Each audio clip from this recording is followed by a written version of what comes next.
It's shocking. It's absolutely shocking. It's heartbreaking. People come to ZigWheels, watch videos, and don't give us a sub. At least give us a try. And if your friends are doing that, tell them it's not on. And right now, what's on ZigWheels is Volvo's XC40 Recharge, the first electric Volvo ever.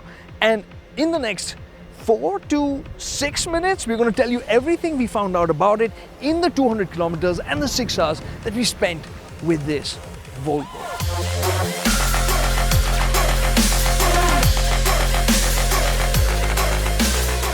The Recharge looks like the XC40.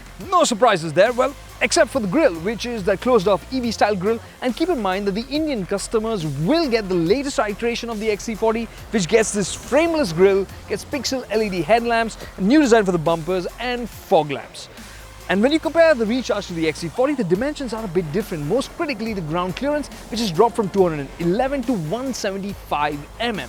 And that's of course because of the battery pack that's slung underneath, which has also added about 400-500 kilograms to the weight of the XC40. But Volvo has tried to compensate for this heavily. Low-key. Volvo likes to keep things low-key, because if you look at the performance, you'll realize that the most powerful ICE version of the XC40 has 250 horsepower, whereas this Recharge has 408, split equally between the two axles and the two motors there. If you thought Volvos are straight-laced and sensible, well, the Recharge will shock you.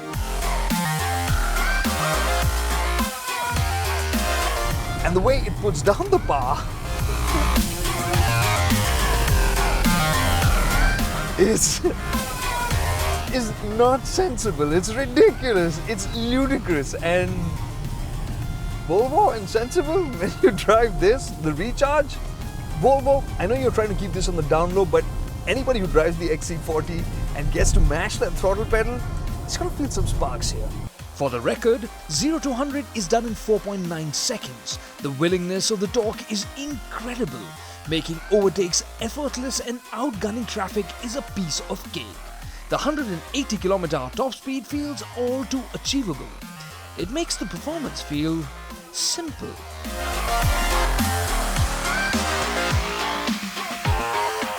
Volvo and simple. That connects. Not just in the way it looks, it's got timelessness about it, but also in the way it drives.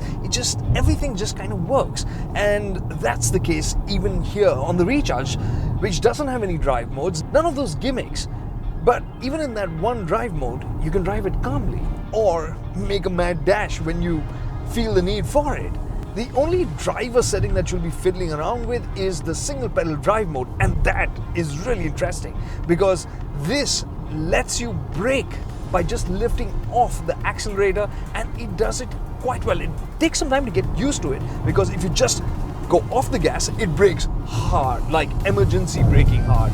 So once you get used to it, you can drive it with just the accelerator pedal. And don't think of this as a gimmick, it's actually better in terms of safety as well, because you just have to lift off to brake. And that saves some critical time, reaction time. And of course, it's a Volvo, so you've got the essentials like lane keep assist, adaptive cruise control to make your travels that much more hassle-free and that much safer. There's the usual collision mitigation and 7 airbags on the Recharge too. And of course, this Volvo is electric and electrifying in some ways and maybe not so much in other ways. For instance, it's packing 78 kilowatt-hours of batteries, but its claimed range is 418 kilometers, which isn't really,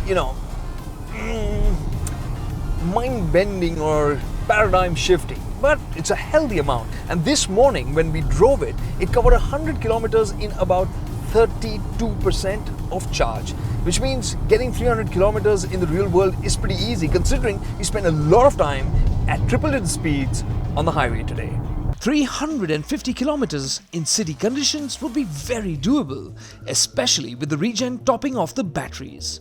So the Recharge could make for an excellent city and weekend runabout. What's it like to drive? It feels normal. It's like driving any other XC40. Yes, there is a bit more weight, so you do feel it over bumps a bit, but other than that, it's comfortable, it's plush, it's calm, it's quiet, it's quick. It's quick. I've made that point before. Boot space remains unchanged, but there is a space saver there. And there's a frunk for charging cables. On the inside, the Recharge will get more kit, like leather-free interiors, Google-based Android operating system with wireless Apple CarPlay support. Irritants? Yeah. The way this display and this display work, I am not a big fan of.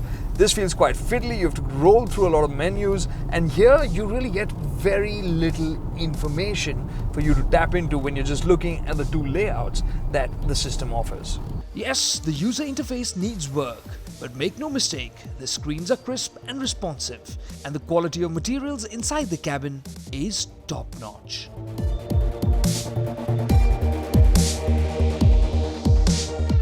So, how much should the Recharge cost? When you consider that it's offering you twice the power of the other XC40 on sale and India has twice the number of driven wheels, you could think that twice the price? Well, obviously not. But I think 60 would be a great price, but we'll know for sure when it goes on sale in July. That's when bookings also open, although deliveries will only happen in October.